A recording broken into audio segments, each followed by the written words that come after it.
What's up, TPE fam? We're back with another episode of the Pivot Experience podcast. On this episode, we have a dynamic duo, some people that I've had the opportunity for over 10 years, and I've just admired the way they've met adversity and always have had the ability to lead their organization and come back stronger each and every time. We just experienced one of the world's most epic events in terms of the pandemic, and to watch how they uh, rebuilt and just got back into the game as it relates to growing their organization has been something to watch, and something to be, it's cool to be a part of. I'm talking about Dr. John R. Adolph and his executive director, Brooklyn Williams. They have given us the opportunity to be on our show. Actually, I've interviewed them separately in the past, and to be honest with you, I wasn't really satisfied with how those interviews came out due to whether that's connectivity issues or what have you. But man, I had the opportunity to have them in studio, and so we had a chance to have a great conversation about leadership and people and what they value and how they make those values stand out in their organization. So I can't wait for you guys to jump into this episode. There's going to be a lot of great words of wisdom and mindset shifters that you're going to want to pay attention to in this episode. So I'm going to get us into this episode. Let's enjoy.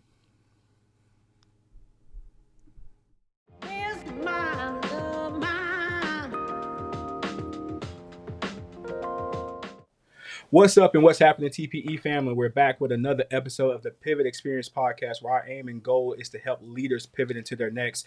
I have two very special guests. I don't even want to call them guests.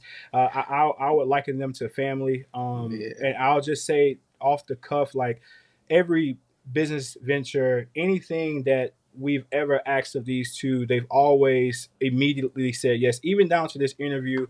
I text Brooklyn with no expectation on how fast she would respond. Within 10 minutes, hey, Tuesday at 5 o'clock is fine. I was kind of taken aback because I hadn't even looked at my calendar. If there was something on it that we was going to move it around and make sure it worked. The day I stepped foot in their organization, I knew this was a well-oiled machine. Controlled chaos would be the tip of the iceberg when it comes down, when I think about what you guys do organizationally. And I was just always admired, of course, and I'm talking about, this is my pastor, Dr. John R. Adolph, and his executive director, Brooklyn Williams. And from the moment in which I was introduced to y'all's organization, I just seen older leaders, younger leaders, mid-level leaders, if that's applicable to this conversation. Yeah. I've just seen the tapestry of leadership that has been birthed under you guys' like stewardship, and I've always just been amazed by how you guys do it. And every time I get a chance to just be around you guys, I want to absorb as much of that wisdom as possible, and so that's the purpose of us being here today. I've tried to put together some questions that I think that will not necessarily challenge you all, but just really get a look at how you guys are doing what you guys are doing in today's landscape of leadership. And so, boys, I'm going to stop rambling on and kind of say, hey, how are y'all doing today? Ladies first, right. Ladies first. Honestly, I'm doing great. Happy to be here. Excited to partner with Alex. Like Alex said, he sent out a message, and there's no doubt about it. If I receive a message from you, top priority, what is it? What can we do? Because what Alex didn't say is that when we send the message to Alex, the answer is always responded in an expeditious manner, regardless of what it may be, no matter how crazy it may be. Alex, can we use your help on this? Alex responds, whether he tells y'all or not, he's going to respond immediately. Yes. So who am I to look at it and say he can wait? It's not up for discussion. So that's what I did as a response to that. So I'm doing great. I don't know about you. How are you, man? Jerry? Fabulous. So I want y'all to know this, man. There are people that God will place in your path to bless you. Don't forget that. There are some people who derail you, take you off course, rob things from you, whether it's potential or different things. There are other people God plants. There are people in your path that when God puts them there, they're there to bless you. Alex and Lindsay Seal and his entire family are people in our path that have done nothing but be a light, man, a beacon. Just so it's an honor to be here. I could have been out of town. I would have probably rescheduled that bad boy. I'm going to be with Alex and today, right now, to go do this because it's just that kind of thing. He's always on the cutting edge of something, always on the conference of something new.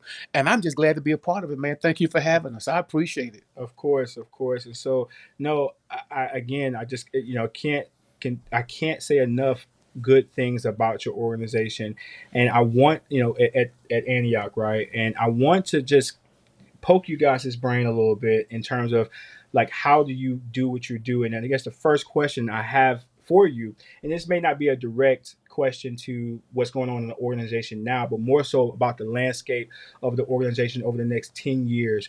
What opportunities or challenges do you see in the scope of leadership as you do it currently, and how are you installing systems and processes to address those things?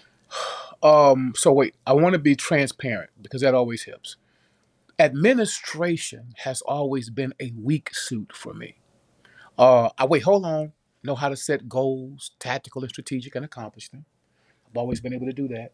But setting up systems of administration is not a strong part. So that has been an onward and continued struggle. I tell people all over the country, Alex, in my lane, make failure your friend, learn from those and get better. Just keep getting better. God has positioned people with great administrative mindsets. Rubik's Cube solving people, Alex. I don't want to solve it. I just want you to be happy you have one. Brooklyn's job and task is to resolve that for me. And so when it comes to talking about organizational structure, being able to juxtaposition yourself so that you're able to adapt to new trends, current cultures, different things on horizon. Mine is vision. This is administration. So her task, though daunting now, this is daunting, is to figure it out. She quits once a week. Once a week. She says, listen, this is it. I can't do it. And I'll say, listen, this is it. And I'll just wait until she settles down, the dust settles, and the confetti hits the ground. And then I'll say, what you think about it again? Because it keeps you afloat. You know, the seas of leadership, if they were easy to navigate, everyone would be able to do it. So it's a gift from God. It's a spiritual gift. And so one of my assets has been able to have God bless me with human resources that can do it. And then the humility to say, this is not my lane. So I'm going to heavily depend on you to do that for me. Of course, we, set standards, be able to go back and have measurable goals and objectives. Did you fail or did you succeed? And then go back and even reevaluate that, say, should we even keep doing that? Was that helpful or not? But the bottom line is to be able to have people who say, that's my gift. That's my calling. This is what God has for me to do right now. So when I look at our organization as an organizational structure, I just see so much development, man. When I look back at where I started, I just laugh and say, God, you just put your hand on that, just because I remember the day when I just had 4 little goals on a piece of paper, and that was about it. Maybe a little piece of a budget attached. And now it's so, man, it's vast. It takes volumes and mid-year huddles and Sunday morning gatherings and before we go to worship, meet me here. So we got to discuss this, that. It's so vast. Grown from maybe myself and 2 or 3 others that would help me to a leadership core of about 350. And it continues to grow. So I'm really happy about that. Volunteers to maybe right at 1,000 people committed to do it. So that's, it's just been growth. It's been that kind of development, onward and progressive. But it has happened because of systems that people like Brooke helped me put in place. So I'm really happy about that. In fact, we were having a discussion just a while ago. And we're talking about how we can hear the echo in the canyon. And it's the same echo, that right now, it's almost like something that's been repeated. If you want to see if a system works, you can test the integrity of it by telling one person one thing who's leading, and see if the people in the rear get that same message. And it has taken us all of, I would say, 8 years to hear that echo, where these people say that is just, and it's a beautiful thing. And it's funny because she's in different parts of the same system that's been created, right? So Absolutely. she's at the table where the decisions are made, then she's also functioning in places where those decisions have to be carried out. And she told me it's so beautiful Yeah. to hear those come out correctly, Mhm. exactly like they've been planned. So just systems of integrity. What do you think, Brooke? I can't say it enough. Like he just said, I wear many different hats. So, of course, I sit at the table as the chief of administration, which means when the decisions are being made, I'm a part of those decisions. But I've always valued the fact that I'm humble enough to take that hat off, and then have to say, "But Brooklyn, you're also a ministry leader," and then you take that hat off. And not only are you a ministry leader, but you're also a volunteer. So I Mm-hmm. take that hat off. So I wear at least 3 to 4 different hats. And the most humbling thing is to go to all of these different meetings and to say, he said that at the Chiefs table. Mm-hmm. And then what he said at the Chiefs table has been passed on to the coordinators. I'm not a coordinator, but I'm a ministry leader. So all of those leaders, all of those coordinators say something to ministry leaders. And I'm sitting there like, I'm waiting on them. Honestly, there's been many times where I'm waiting on them to add their little spices and add their own little flavor. Nobody ever does it. And I'm like, checkpoint, that marks the spot. And so I sit there as a ministry leader for Relentless that just says, yes, sir. And then I sit at the table of a clergy. I'm not the ministry leader of clergy, but I'm the part of clergy, which just says, I'm just a volunteer. So now I'm getting the most watered down version that one could receive. And even that, it is potent. That just says, oh my God, it works. Nobody changes anything. The terms are the exact same. The vocabulary is the exact same. Nobody changes nothing. I've been waiting for the past 6 months to say who's going to change it. Because what they don't know, or maybe they do know, was that I was at the table at the top to say, did you use this term or did you change it to what you thought would be best fitting? And everything is the same. And so I'm so grateful to finally be a part of an administration that says, Pastor Adolph, because I've always told him, you're the best, and I believe that you deserve the best. I believe that you deserve the best leadership. I believe that you deserve the best volunteers. I believe that you deserve the best workers. And I've been sitting here waiting to see who's going to test that system. Who's going to buck it? It's a system. Everybody bucks a system, right? And so far, even if they buck it, I can look at it and say it came from right there because I'm at the top, all the way down, all the way down. I'm at the chief of administration, all the way down to a volunteer. And I can look at it and say it was bucked right there. And not even mad, but it was bucked right there. How will we, as an administrative structure, address that? Right. And so it's just been an amazing picture to be able to go in and reassure him that just says, hey, what you're saying at the table is working because I'm the lowest of low. Not the lowest of the low because, No, I got these you. are I got you. I got you. volunteers at the church. But I'm at this point that just says it stops here. It literally stops here. And these volunteers are just like Pastor said. And that just makes me so happy.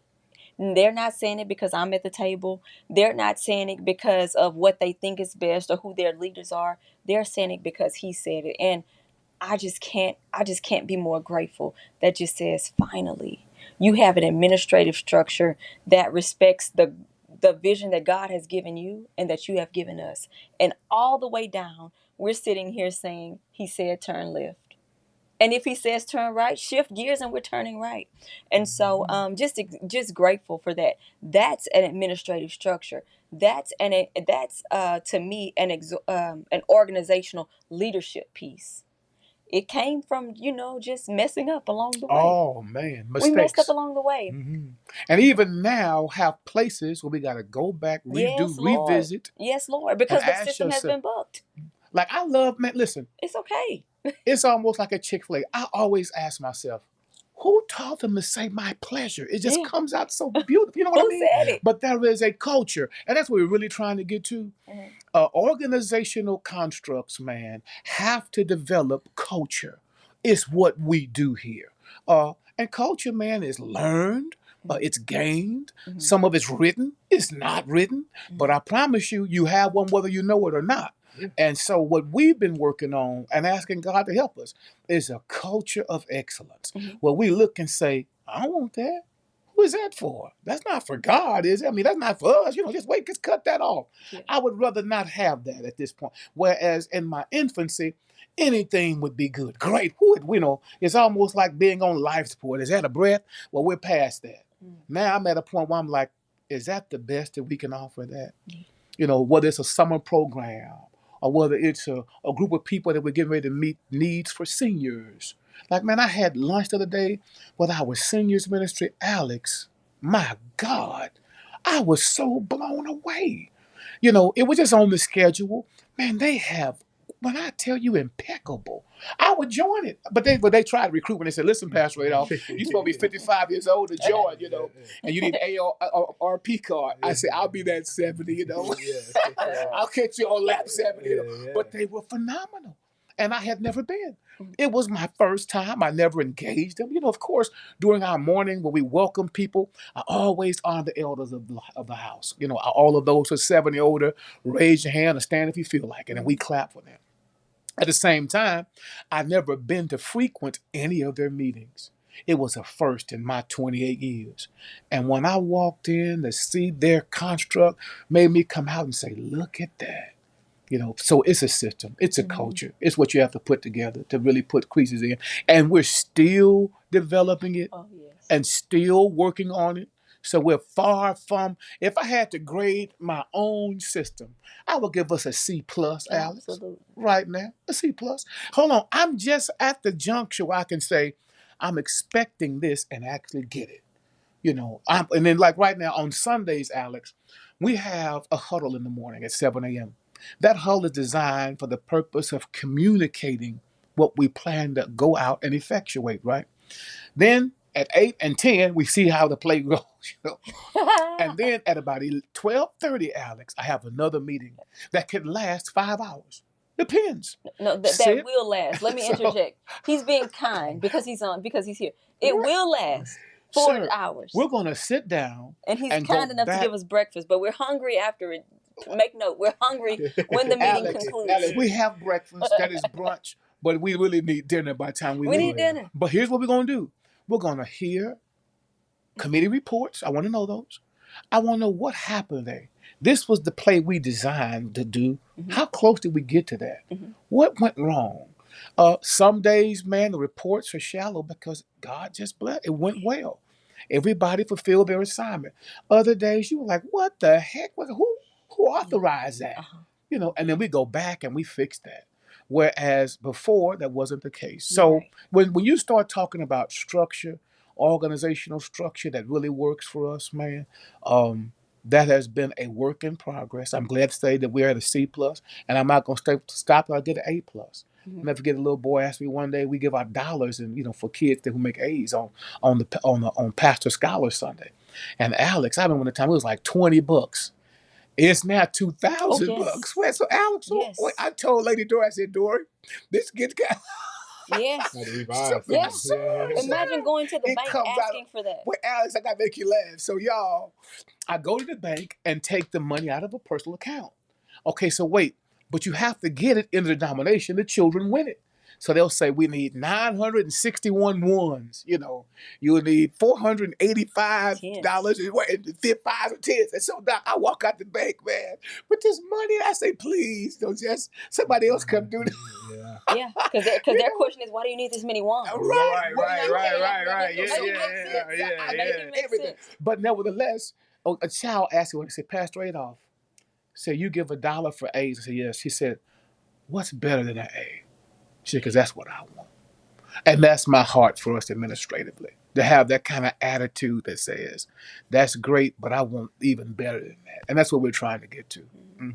Man, this is such an encouraging conversation because most organizations, particularly post-COVID, do not have the luxury of stamping that level of excellence. Like, particularly, and I don't know if you guys have heard of this, there's this silent quitting and all this, people are doing the bare minimum at their jobs. And then to hear you guys being able to extract everybody's absolute best from what it sounds like, a high level of delegation, understanding what you're really good at and what you're passionate for, then identifying people that can help along the way, and then major checks and balances, really leaning into accountability. I know that I've been, I guess I've had the chance to experience some of that firsthand, but just kind of hearing it in this current form is definitely elevated. So like, for you, Brooklyn, Okay. or either, this level of checks and balances and accountability and delegation in a multi-generational workplace has to be difficult. Like when you're dealing with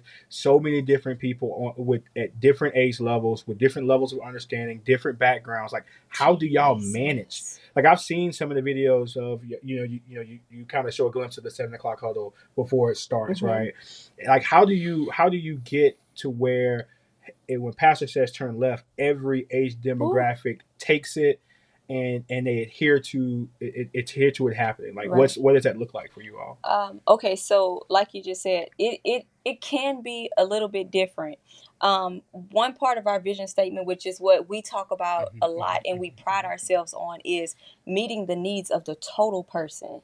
The total person also encompasses every person. So you have to take into consideration, well, Brooklyn, you're talking about young adults, but then you're also talking about the golden years that he just said that he just met with. Then you're also talking about a lost generation that just says they're at Antioch, but they don't want anybody to know that they're necessarily there.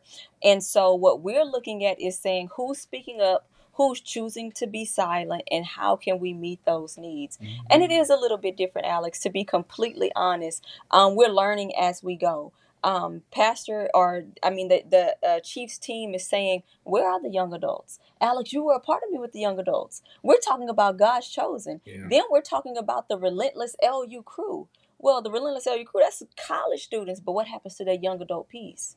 We're looking at that's the last, the least, and the left out. These are groups or students that are just saying, we're here, we want to help, but then at the same time, we're good. We're just saying we're here when we're here, and we're not when we're not. But the organizational leadership, the system that I personally, because I'm big on administration, I love logistics. My job is to say, where is it broken? And if it's broken, what's being left out? And I'm literally going after that. They're just saying, hey, they're left out. They don't want you to know, but they're left out. Look at them. They're over there. They're forming their own huddle. Not in a bad way, but they're just waiting to see who's going to care about us, right? And so my job is to go and say, hey, Pastor, I know that you met with the golden years, and I know that we have this, this, and this, but there's a system that says they're left out. What can we do for them?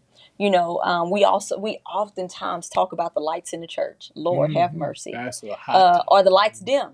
Are all of the lights on? What in the world do we do? Alex, that was the most difficult piece for me, because I'm like, well, we're looking on social media and everybody else's lights are just like cool, and they have stuff like this. They have the neon lights. Well, with Annie, I can see the lights are on or the lights are off. Well, does that generation that's lost, do they come with the lights on or off, or do they come with neon lights? And so, just working with pastor to say, hey, we have two services. Can that morning service be more of that traditional service? And then that 10 o'clock service, can we play with it just a little bit and see, will they come? And pastor knows, I pride myself on that college ministry. Alex, I learned that college ministry will just surrender to God when all of the lights are down. They don't want anybody to look at them. Turn them off. But that was at Lamar University. So then I had to say, hey, Pastor, what do you think about if we play with the lights just a little bit? What will it be like? And so that's what I look at when I say, let's see if we can meet the needs of all of them. Let's see where they're humble at, or where their most vulnerable spots are. Sometimes it's in the dark. Yeah. Sometimes it's in the dark. And, we look and say, what comes out of, what's done in the dark will come to light. Well, guess what? What's in the dark? They're giving their lives to Christ in the dark. Let that moment then be exposed to everybody that just says it wasn't bad. Everybody is looking at that just says, well, what's done in the dark will come to the light. But what if what's good in the dark comes to the light too? Right. And that was that point right there that just said, we're going to be all right. That generation, that piece, that multi piece that just says, yeah, we have a 8 o'clock a.m. piece, which used to be 7:45. Antioch used to have 7:45, 9:45, 11:45, and then pastor would go to 4 o'clock service in Baytown, trying to meet everybody. But then what happens after a pandemic when we're forced to two? I believe that he's done an outstanding job, but you're looking at 4 different lanes that just says now into 2. And so here we go. That just says, all right, let's turn them off. Let's turn the lights off. Where are our people? We're so much down to a QR code. Yes. Not just altar call back in the day.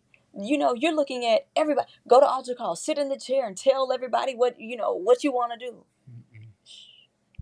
Let's make a decision. And it's okay to make that decision impersonal and make that decision in private. We have a QR code. Now you tell us what you need to do. And our numbers are outstanding. Oh my God. Our numbers are Alex. outstanding. Mm-hmm. You're talking about baptism, new members. That's what really happened during the pandemic. We took what was done in private and said it's okay. We loved what was done in private and said we love you in spite of. And we're going to lead you to where you really want to be in private. We're not going to make you feel, out of place. We're not going to make you feel bad. We're going to say, shh, it's a secret. Okay. I will literally love you in that secret. Pastors always said, or I've learned to say, that hell in that person, we will love the hell out of that person. Mm-hmm. It's okay. Mm-hmm. Love them. And they make decisions at that moment. And so now you're looking at Antioch growing by leaps and bounds. You're looking at new members orientation, our baptism numbers, just insane. Mm-mm. Why? Because we're not forcing them to do anything, but we're meeting them where they are. That just says, I don't really want to tell anybody, but will you accept me? And we're like, yes. Fill out that information on the QR code. Our member services team, or Brooklyn, will reach out to them and say, hey, it's Brooklyn. I got your information, and we're excited to have you to be a part of our family. Pastor's going to be there, and they're just like, really? Pastor Adolph? Absolutely. Because he is a pretty cool guy. Just take this off the camera, right? He's not that cool, but he's a pretty cool guy. And when people know that he's going to care for them and love for them and actually reach out to them and meet them, they're just like, I'll be there. And to see that in total fruition from conception to completion, it's just like, wow, they really wanted to meet him. They really made a decision. And so, that's what I look at when I'm just like, there's these multi-pieces, this generational pieces that just said, in our new members orientation, you're talking about from 5 to 85. I would say 95, but I'm going to be kind because I want the people to believe me. But from 5 to 85, in this same room, making the same decision. How does that even happen? 5 to 85 that says they want to serve. How does that even happen? Love.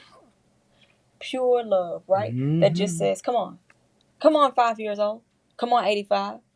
How do you, and no matter what our title is, no matter who we are, we just say, come on.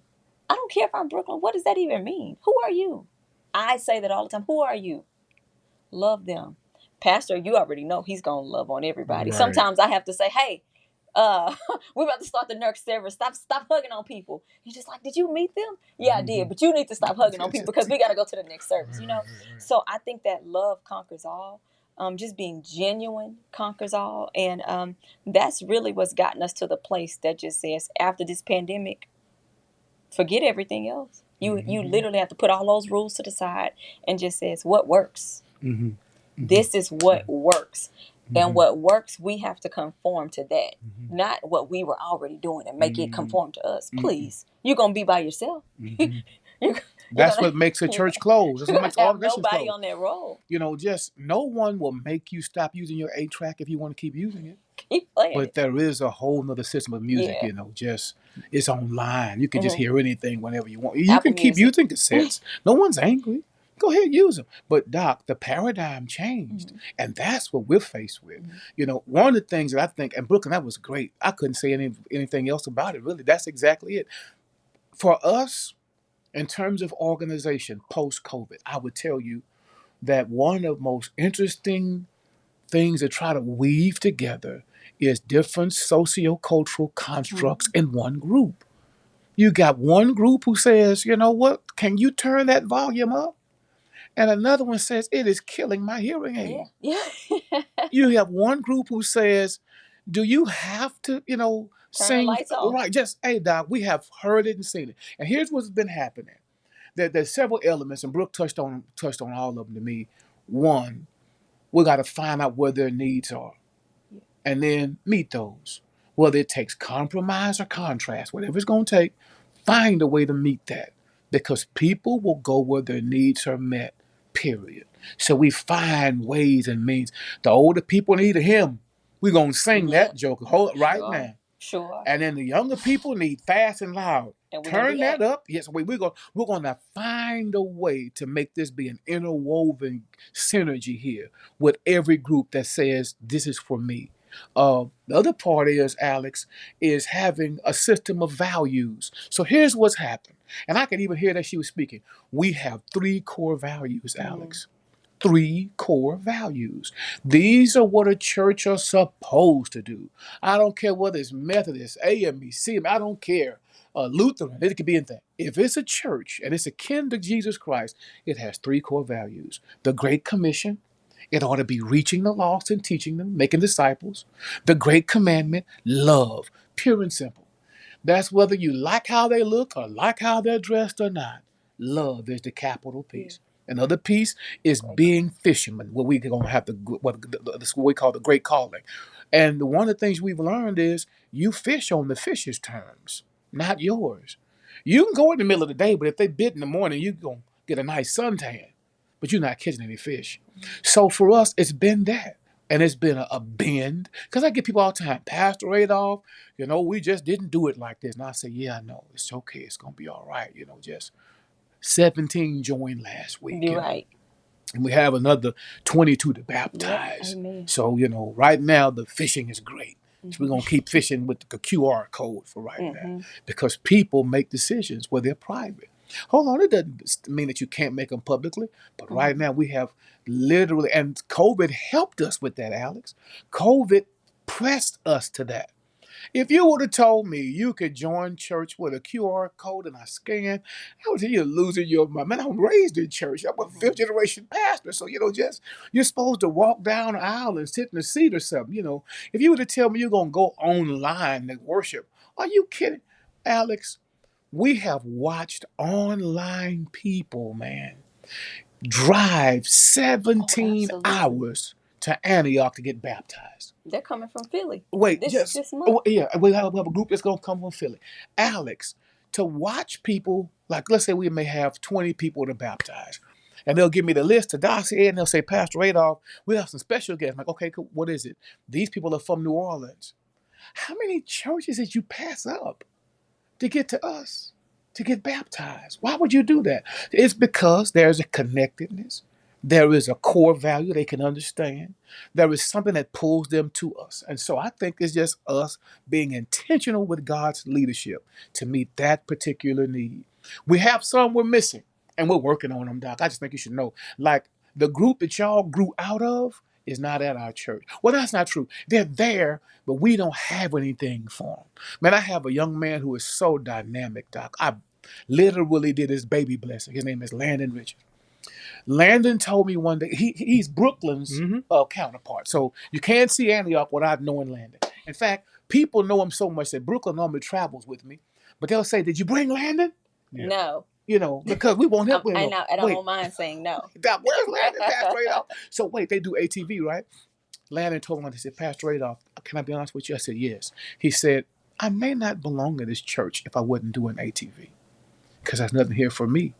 Whereas maybe 15 years ago, man, y'all were the muscle.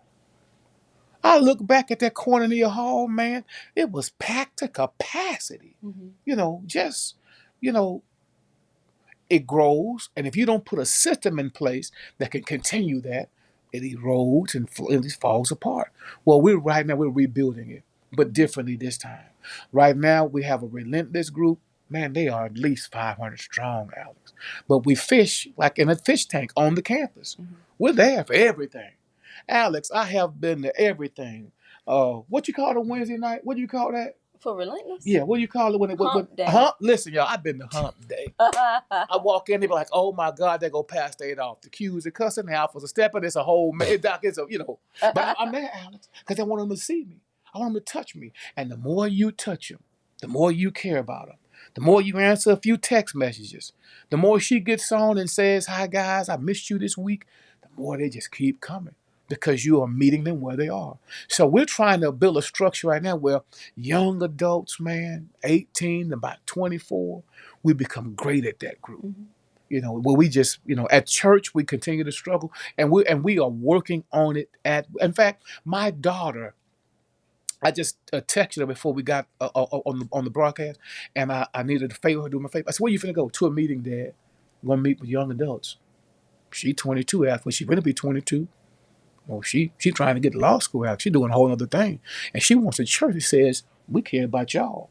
So she is on a committee, a team that's at that church right now figuring out what can we do to not only win them, retain them, grow them, bless them, and build a bridge so that that bridge never collapses again, where it becomes a norm, a standard of culture, where we have that. So it's that. It's having core values. It's compromise and contrast. Even if we don't agree on something, if we have the same core values, the outcomes help us be able to say, okay, I can accept that. So just, and then at the top of the administrative tier, we have some chiefs that are there, man, that really, man, so Brooklyn has counterparts. There's a young lady that's over ministries. And Alex, initially, I said, Lord, what is she doing? Right now, I don't question that, but Alex Seal, we will have for the first time in my 28 years a volunteer core base of about 1,000 people. That's that girl. She is finding ways and means to make that work. We have another young lady who's been with me the longest. She's the CFO. Alex, she told me, Pastor, if you just let me help us, I'm gonna be able to get this note paid off. So in 17 years, man, I have watched God pay off $22 million. Alex, we didn't do no gumbo sales, no raffles. And contrary to popular belief, man, because I hear so much about me, people say, you got to show them your W-2 and your 10. That's not true, y'all. I've heard people say that, they have an ATM in the foyer. They don't have ATM nowhere in the building. Yeah, People, come visit us and see. right, come visit. People come with a mind to give. They want to give. Pastor Adolph, here's my gift. I want to give this. And man, 22 million, it's gone. So, you have this table of people who are really working to say, what systems can we put in place so that we can find ways to merge the older ones who are retired with good incomes and stuff, the working class who are just jostling house note, car note, marriage, family, and children. And then how can you get this group that says, I'm broke and I'm sick of being here and I got to, we find ways and means to do it because you have that group at the top who is sitting there saying, what can we do? How can we do it? And I got to say this, Alex. We are learners ourselves. I would be wrong if I would not say that on this broadcast. We have ministry constructs around the nation we watch and admire. We love One Community Church of Dallas, man. That Joker Conway, oh my God. He's a maniac. He's crazy, but it works. Man, my friend Marcus Cosby Wheeler may be, in my opinion, the finest Baptist church in North America. It would be a good toss-up between him and maybe a few others on the eastern seaboard and maybe a couple of others like a Lily Grove or something. But when you start talking about the muscle of a black Baptist, man, Wheeler is the finest that we possibly, would you agree? It's the finest that we have. I don't know of it. So we learn, we watch, we go. Their excellence doesn't threaten me. It encourages me. Right. It makes me say, wow, how'd y'all do that? Now tell me that again. So much so that you would set us up to learn from them. Yes. What was it, the 3 C's or something? So here's what we did. COVID again helped. So if you don't train leaders, you can't expect nothing from them. That's new. They're gonna keep doing what they've always done and expect different results. That's insanity, right? 3 L's. Listen, Yeah. learn. So we had this platform we did called Listen, Learn, and Lecture. And I would have one of my friends who's the pastor of a mega church in this country do a live Zoom call with us. And let me bring your COO and your CFO and all your administrative cohorts that really make your church work. And we want to just talk to y'all for about an hour and a half. And we would sit and talk with them. So we had a chance to sit and talk with people like Dr. Ratliff out of Houston, who's been doing mega ministry for 35 years or longer. All of us have copied him, Marcus Cosby included. So, Jamal Brown included. We just sit and say, listen, will you please help us with this and that? And then the encouragement was, we wasn't that far off, man. Right. Thank you, Lord. So wait, when we got to hearing theirs, we said, hey, we're kind of close, So, and the problem is many times, Alex, is if you compare yourself to someone that you're stronger than, then you tend to think you're great. But when you compare yourself to someone with much more strength, much more muscle, you start saying, I got to work on my abs, I got to work on this, Yes, sir. And so that's what it's forced us to do. And I love it. I'm so thankful for friends all over the country, man. I was able to go to school with Jamal Brown at Newburgh, Howard John Wesley at Alfred Street, E. Dewey Smith at How. These are friends of mine who, Keon Henderson, man, who is just tearing a new path in Houston, man. These are friends, they are brothers, they're text me, hey man, what you do? They're friends. So I'm able to sit and say, now, how did you do that? Like, man, here's what's so crazy. Just the other day, we were talking about reshooting some material for online web-based learning purposes, right? I'm 350 pounds on those. I'm 258 now. So we're gonna reshoot it. Okay. So the gentleman who shot it, we're having a talk with, and he was about to apply for a position at a friend of mine's church. Alex, that position paid 170 grand a year for their multimedia director, didn't it?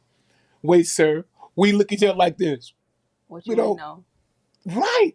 So wait. Now, mind you, my friend who was going to apply definitely qualified. That his Vita resume dossier was meaty enough to handle that. So that's why whenever I'm going to record something with his excellence, it's going to come out great.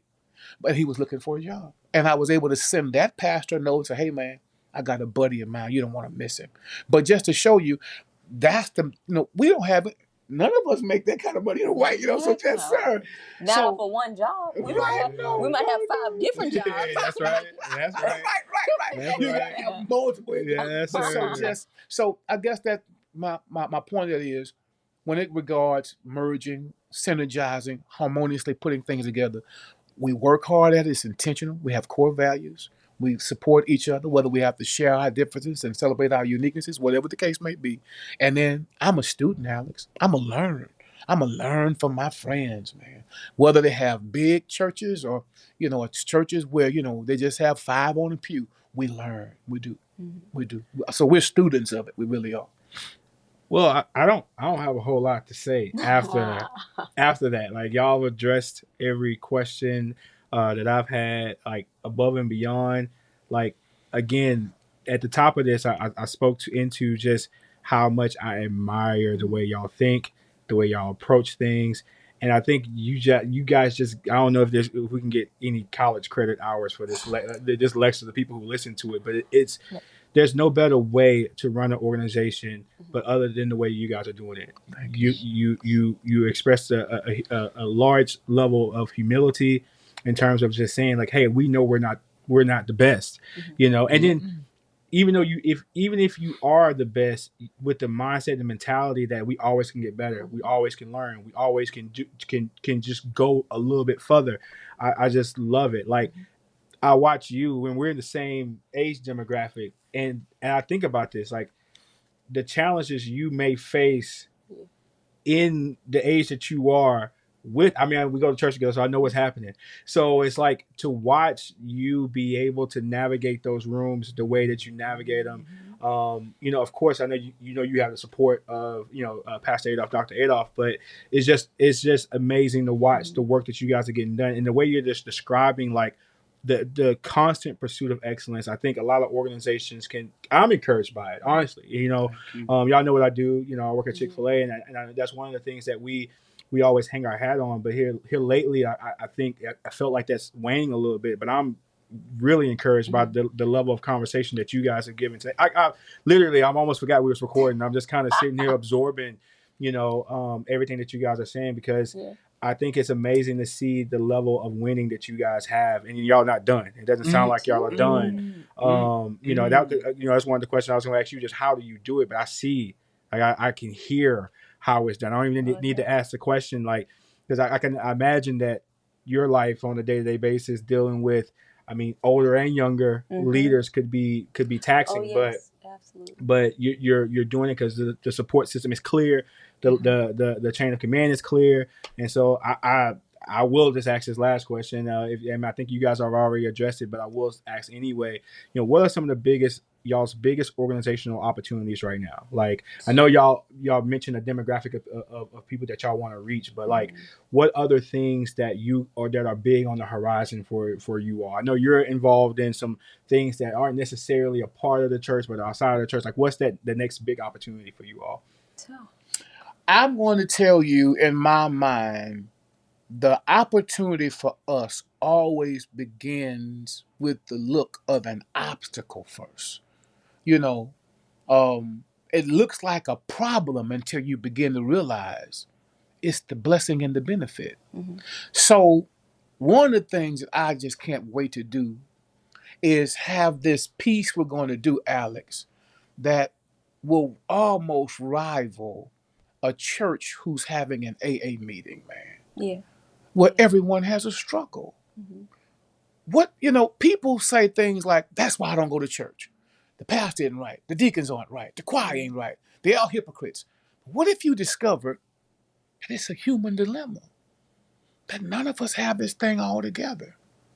What would it be like for you to go to church one day and hear the preacher say, hi guys, I'm struggling. And everybody else say, hey, pastor, us too. So I'm getting ready to do a series of an inclusive healing piece where all of us have brokenness, issues. Stop making people Jesus. He's in a category alone.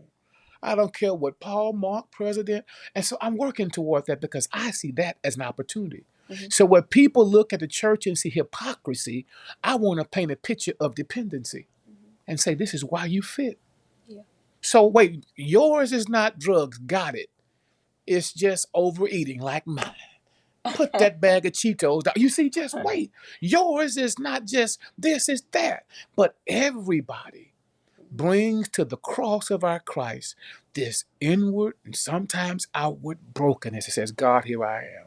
So because of that, I want to be able to say, people are often frustrated with the church because of the facade. Man, we're living in the most open generation of people you could ever imagine. We're so open, you could tell people I'm born male, but I'm going to be a female, and no one has a problem. We okay, go ahead, do your thing. Wait, we can say I want a ring in my nose, a tattoo on my neck, and I want to paint one up on my face. You can do it. Knock yourself out. No one's angry. What we don't like is hypocrisy. Don't fake it. Don't tell me you're going to do this and do something else. Be real with yourself. So I want to be able to fish in the sea of that. That's my opportunity. It's coming. We talked about it today. Right. Just hold. I can't wait to fish in the sea of total transparency that says, nope, I miss on a regular basis. Here is mine. What's yours? And be able to open a Bible and say there's still a balm in Gilead. There's still healing from his hymn. There's still hope for us because he who had begun a good work shall perform it. It's not yours to finish. It's his. He's the one. So wait, so hold on. Let him keep doing construction. He's really great at it. But since we're talking, here's another verse, another verse. So I'm looking for, and to me, that's one of the biggest obstacles. You people say it all the time. I don't do the God thing. No, people will tell you, I don't do the church thing. The church thing. But I can do God. Not the church. Those I don't like church people. And to spin off of that, that's his piece. What I would say is my biggest opportunity that I would like to say on behalf of Pastor and the Antioch Church is that I'm looking to implement a 5-star church. You know, to where it just says, what does a 5-star church consist of? Well, the same as any other 5-star element that you've ever been exposed to, be it a 5-star place of employment, a 5-star hotel. What do you look for when you go there? My goal is to implement that at Antioch. You know exactly what it is and what it's not. I literally want to be able to present that level of customer service. Were we able to meet your needs? Were you satisfied when you left? So the church part is one thing, but just the simplest things. Was it clean? Did you like this? Were you greeted properly on the parking lot? That's my biggest piece of opportunity as it pertains to, just the church itself or administration. We're 5-star all the way. And you can ask anybody, no, we are not a 5-star right now. That I don't even want them to tell me we're a 3-star. Like what Pastor said, we rated ourselves at a C+. Okay, cool. We are not a 4-star. We're not a 5-star, but that is it. we're definitely on our way to that. Be it the administration that we have, the systems that we have in place, the organizational leadership that we have in place. Trust me and believe that they are linked together. Pastor keeps doing what he's doing, and the team keeps doing what they're doing. Our biggest piece of opportunity is to say we have the opportunity to be a 5-star church. Not a 5-star hotel, not a 5-star grocery store, not a 5-star, no, we're a 5-star church. Have you ever heard of such a thing where you can leave church and tell us, how was your stay today? Wow. I can't wait. What happened today? Did anybody rub you the wrong way? It's a church. I mean, but it's still people. Somebody was rubbed the wrong way, Right. And it's not to say that we can fix every piece, but at least let us know how you feel. Everybody really wants to know, do I have a voice here? Yes, you do. And I want to be able to say, I heard you. I was able to look into it, and this is why that happened, or it will never happen again. But my piece is to say, our biggest opportunity is to say, hey, I'm bringing us to a 5-star church level.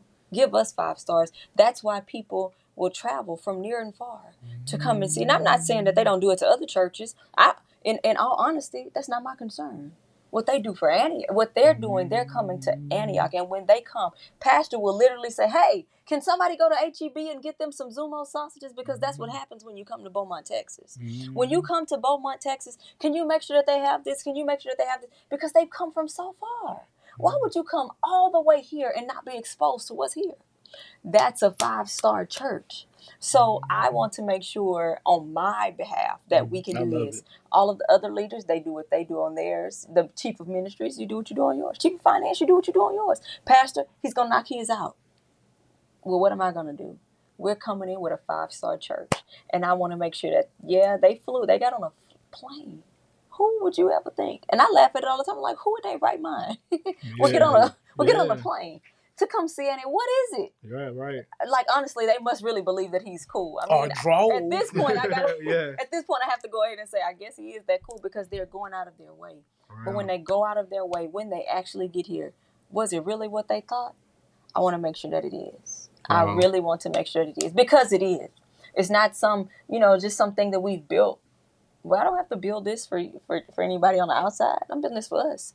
And so when you come to the Antioch Church on 3920 West Cardinal Drive, it is what you saw on live stream.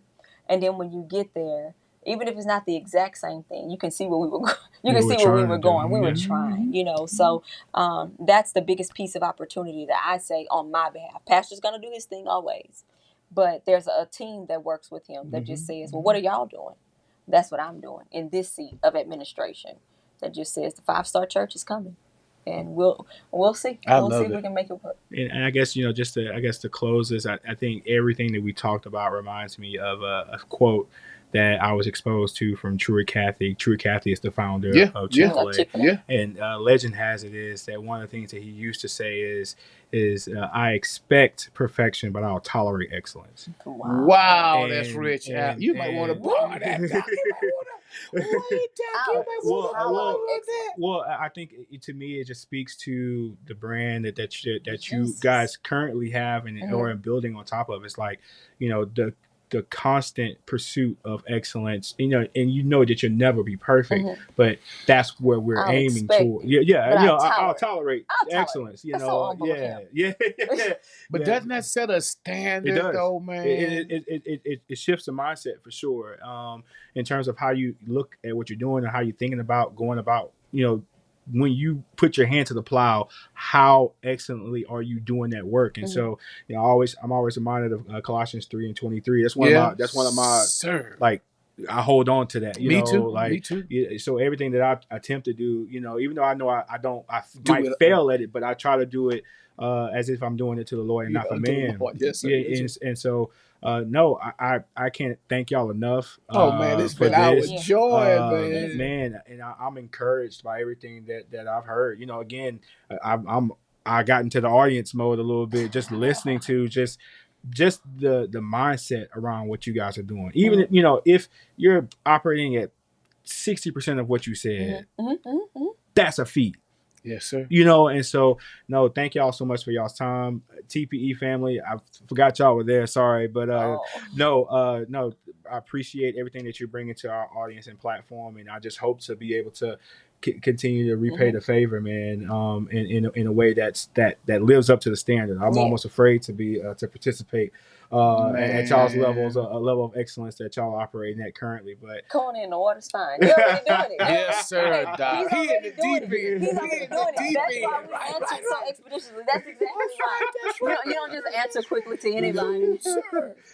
Well, no, man. Thank you guys for tuning in. As always, please like, share, and subscribe. Before we exit, where they connect with you guys socially? I know you mentioned online how I always want to make sure we point our audience to where they can connect with y'all. How did we get in touch with you all? So for us with the Antioch Church is AntiochBMT.org. Pastor Adolph, of course, he's always on YouTube. John R. Adolph Ministries.